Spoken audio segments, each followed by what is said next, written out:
Hey guys, and welcome back. Today I'm doing a quick video on my comic book and graphic novel collection.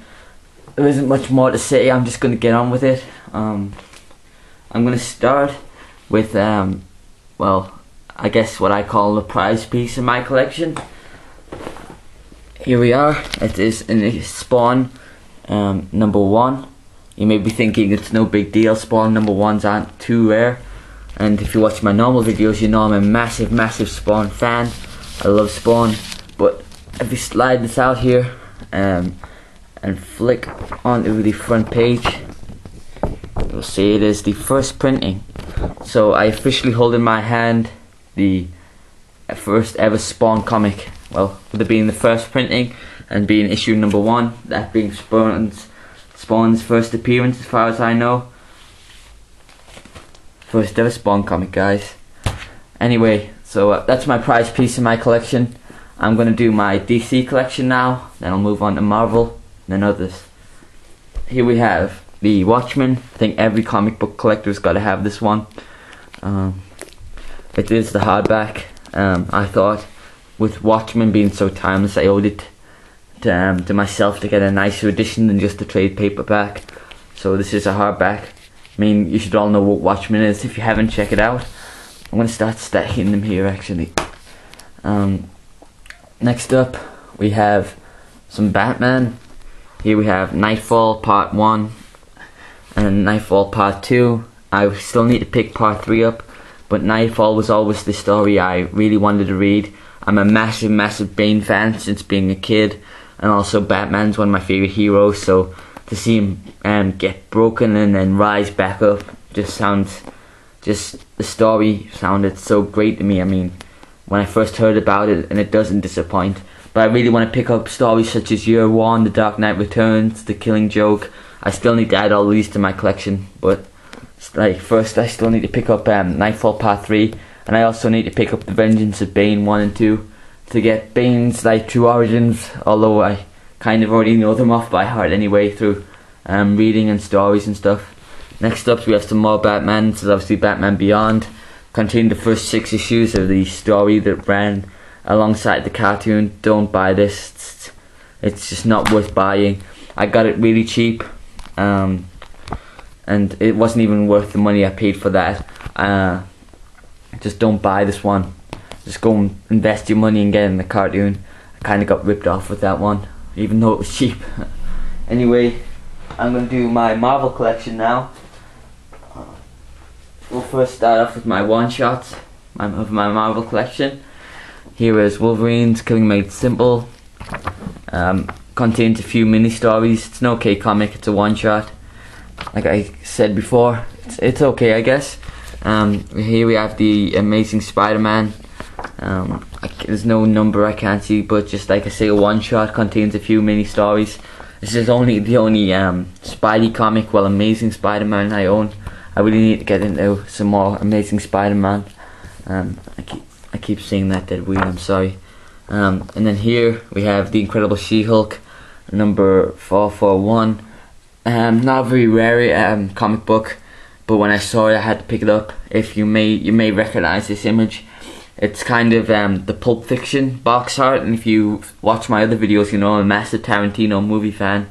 So I thought this would be a hella sick issue to pick up. So, and I really want to frame this one and hang it on my wall, just for the fact I love comics, I love Tarantino movies, well, I love movies. So I thought that would be a hella sick addition just to have hanging. Next up in my Marvel collection, we have a paperback. This is Wolverine's Origins. I think everybody who's in Wolverine should read this. I mean, it doesn't really say anything about like how he went into Weapon X, but I knew this before I picked it up. Wolverine's origins are really complicated and complex and twisted, so you're never going to get the story straight, I believe. But it's still worth a read. Really good comic. Next, we have some Spider-Man 2099. I really wanted to read up on Spider-Man 2099 when the Spider-Man Shattered Dimensions game came out. Not a lot of people liked Spider-Man 2099, but I really had a great time reading this. I think he's a brilliant character. You know, everybody doesn't like him because they think Miguel is an asshole, but I think he's an awesome character, you know. I think they did well in making him, well, not Peter Parker, make him a completely different Spider-Man. I think they succeeded in that. So that's my Marvel collection. I mean, you know, my comic book collection isn't very big. It's about 100 issues, I think, in total. But that's why I call it a collection, because it keeps on growing. I think I've been collecting comic books for maybe about 2 years now. But if you're a regular viewer of my channel, you know I do all kinds of videos on action figures and DVDs, so my money goes everywhere. Next up, we have my kind of other section. This is the Army of Darkness Omnibus. Contains the first 18 issues. I do believe Army of Darkness is by Dynamite Entertainment. I mean, I love horror films, and my favourite ever horror trilogy is the Evil Dead saga. Well, saga, what am I talking about? But, so, you know, Evil Dead, Army of Darkness, comic books fan, movie fan, they go hand in hand. Great comic. I'm on reading that one now. Then, of course, if you are into the Army of Darkness line, you know the next comic is, well, graphic novel to pick up is the Ash vs. the Classic Monsters. And then at least to this one I've stocked up on my Army of Darkness. Here is my Marvel Zombies vs. Army of Darkness hardback. This is probably my second favorite piece, other to the Spawn. Brilliant comic. Well, I can't really say this because I haven't read it yet, but just looking at it, it just feels like a real collector's piece. Really love this one, and I can't wait to read that story. Carrying on with the Army of Darkness feel, here we have two comics, two graphic novels, which are From the Ashes and Long Road Home, more Army of Darkness. Carrying on from Army of Darkness versus Marvel Zombies.